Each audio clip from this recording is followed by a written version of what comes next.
Aimez-toi suffisamment pour ne plus mendier l'amour. Cette phrase peut sembler simple et presque évidente, mais en réalité, elle contient une vérité profonde sur la dignité humaine, sur la valeur personnelle et sur la manière dont nous construisions nos relations. Beaucoup de personnes passent des années à chercher l'amour à l'extérieur d'elles-mêmes, à courir après l'attention, l'affection, la validation des autres.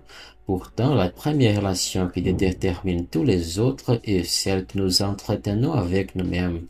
Si cette relation intérieure est fragile, incertaine, dépendante, alors tout amour reçu de l'extérieur devient instable et insuffisant, jamais vraiment rassurant.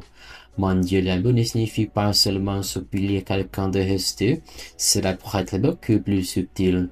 C'est accepter le silence qui blesse, tolérer l'indifférence, s'habituer aux excuses, espérer constamment un peu plus d'attention, un peu plus de considération, un peu plus de présence.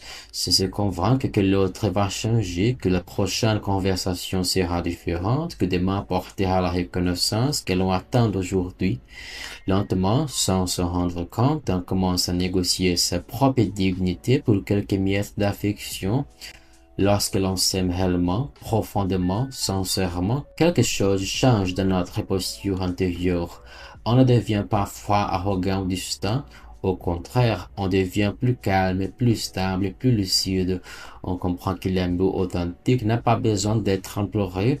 Il circule naturellement entre deux personnes qui se respectent, qui se considèrent, qui se choisissent librement. L'amour, ce n'est pas une lutte constante pour être vu, entendu ou valorisé. C'est une présence réciproque, simple, fluide, naturelle. S'aimer soi-même signifie connaître sa propre valeur avant que quelqu'un d'autre ne la confirme. Cela veut dire comprendre que notre existence, notre personnalité, notre sensibilité, nos qualités, même nos imperfections, ont déjà une dignité intrinsèque. Quand cette conscience se développe, on cesse progressivement de courir derrière ceux qui ne nous regardent pas vraiment, non pas par orgueil, mais par respect de soi. Il y a aussi une grande liberté dans cette attitude. Quand on ne mendie plus l'amour, on devient capable de choisir. On peut accueillir l'affection quand elle est sincère et s'éloigner quand elle est absente. On n'a plus besoin de convaincre quelqu'un de notre valeur parce que cette valeur est déjà reconnue intérieurement. Et paradoxalement, c'est souvent à ce moment-là que les relations deviennent plus équilibrées, plus authentiques, plus profondes. Apprendre à s'aimer de cette manière est un processus. Cela demande de l'honnêteté avec soi-même, de la patience, parfois même du courage pour se détacher de certaines illusions ou de certaines habitudes émotionnelles. Mais ce schéma transforme la manière dont on se voit et dont on permet aux autres de nous traiter.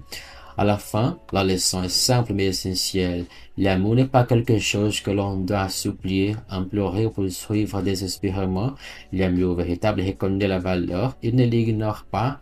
Et lorsque vous apprenez à vous aimer assez pour ne plus mendier l'amour, vous ne perdez pas les relations importantes, vous perdez seulement celles qui n'étaient pas capables de vous voir à votre juste valeur.